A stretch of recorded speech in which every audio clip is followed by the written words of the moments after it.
Hello, and welcome to another episode of Soulful Saturday. I am your host, Jima Hill Cook with Kim G Counseling and Consulting, as well as the author of Reflections, What I Know to Be True, a 30-day devotional.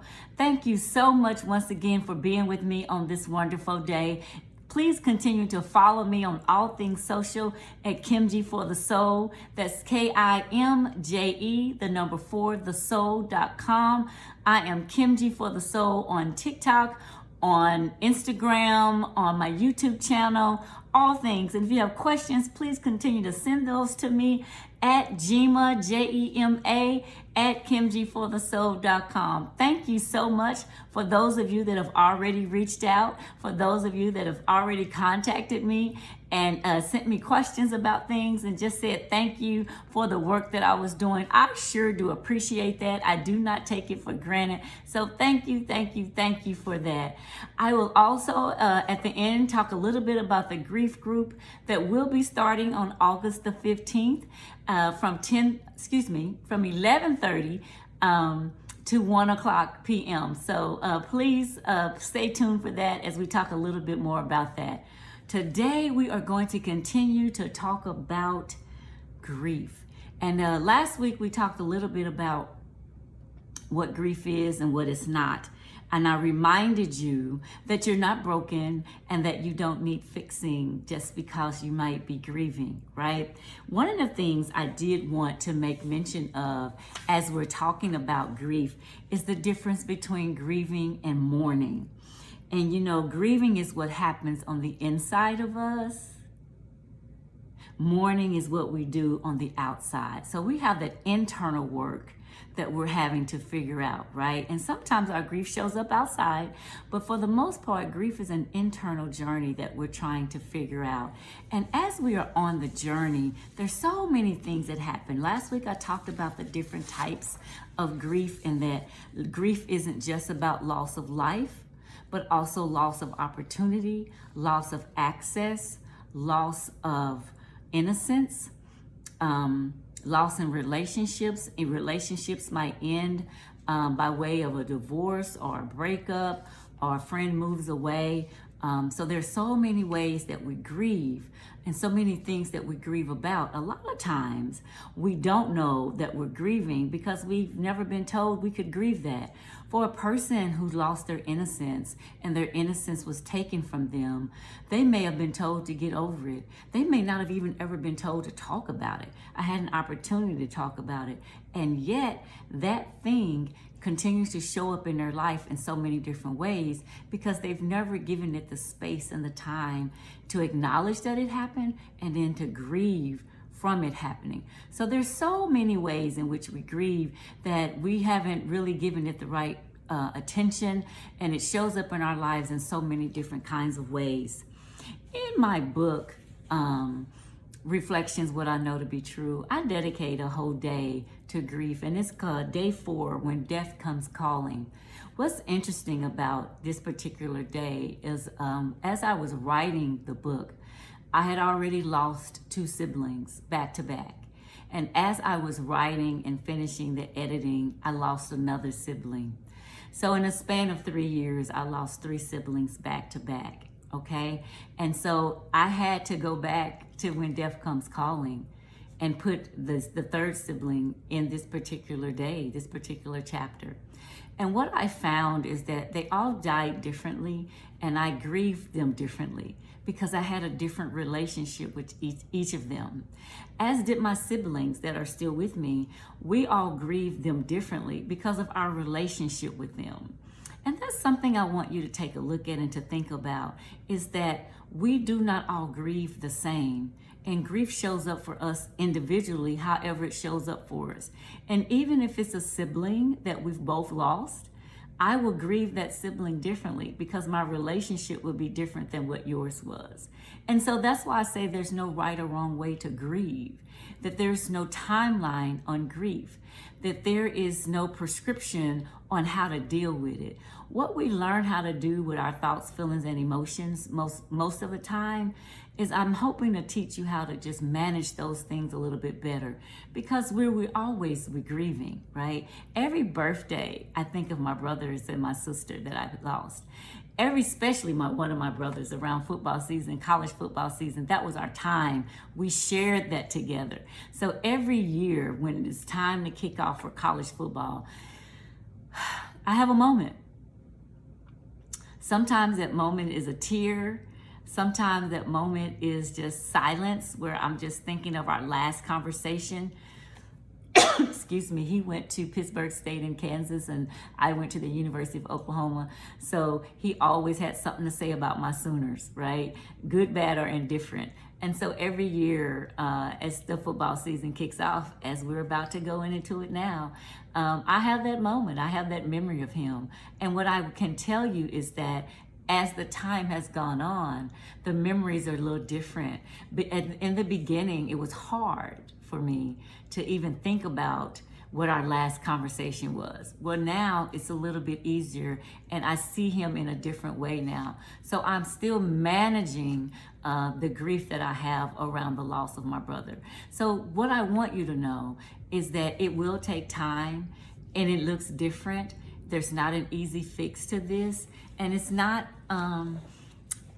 something that you just get over, and it's not something that anyone can tell you how to do it.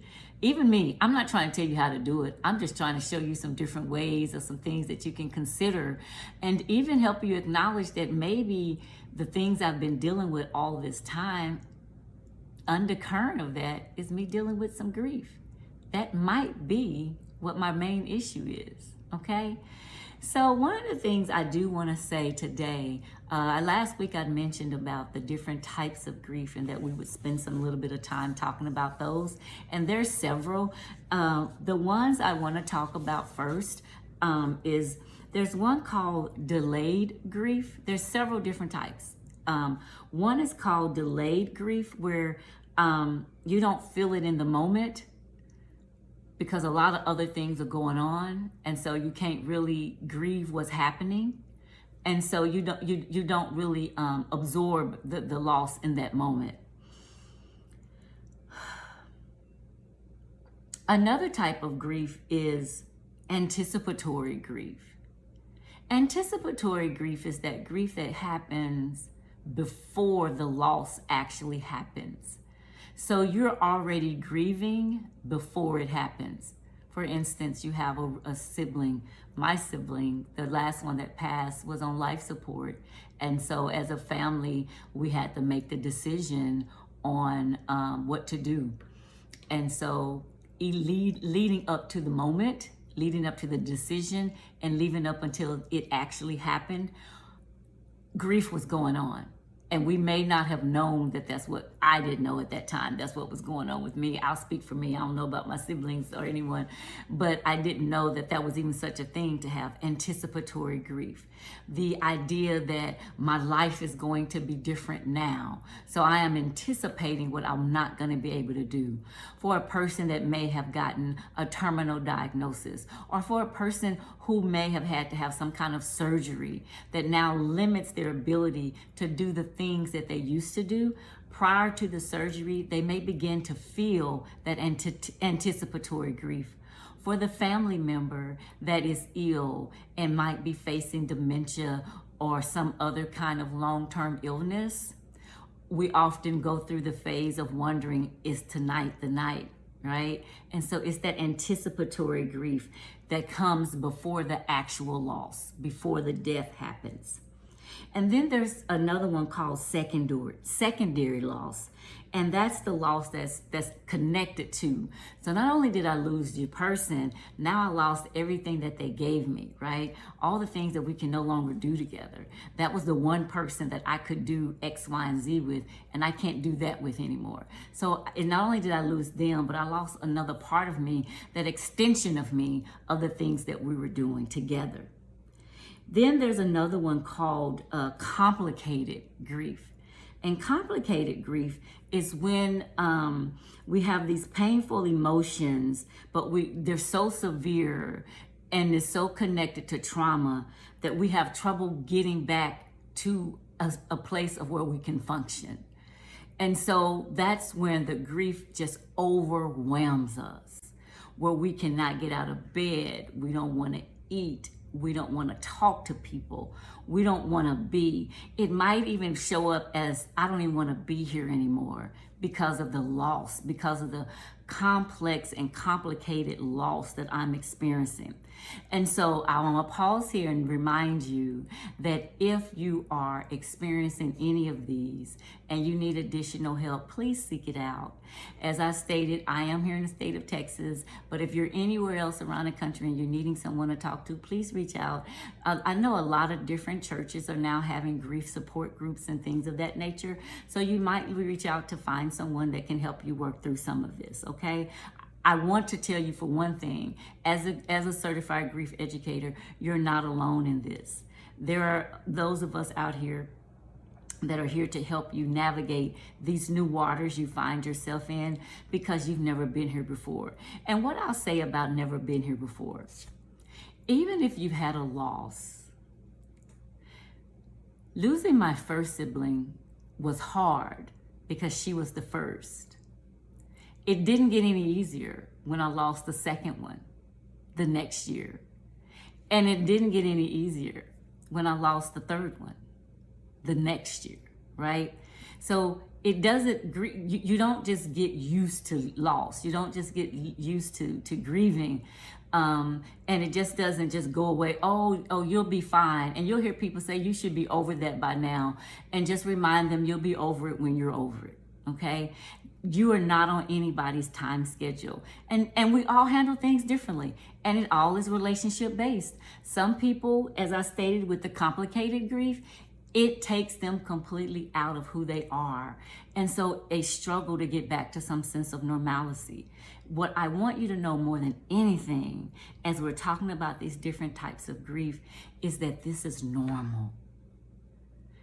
It's normal. Whatever it is for you in the moment is normal. So do not allow yourself to feel like you need to hurry up and move on and get on with your life, or that you shouldn't get on with your life.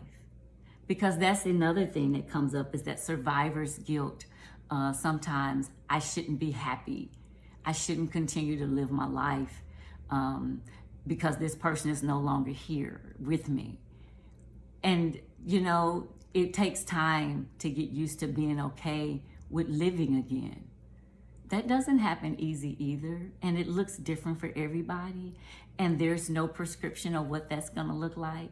Some will delve into their jobs and just become this person. Some decide, I've always wanted to travel, so that's what I'm gonna do. Some just decide to live their life boldly, how they choose to live it. And that's okay too, because there's no right or wrong way to do this. I want you to be okay with some days not being okay, and not having to cover that up with all the other things we tend to cover grief up with, okay? So just remember, there's several different types of grief, and I only gave you a couple. There's a couple of more where there's one around disenfranchised grief. There's one where we talked about it being traumatic.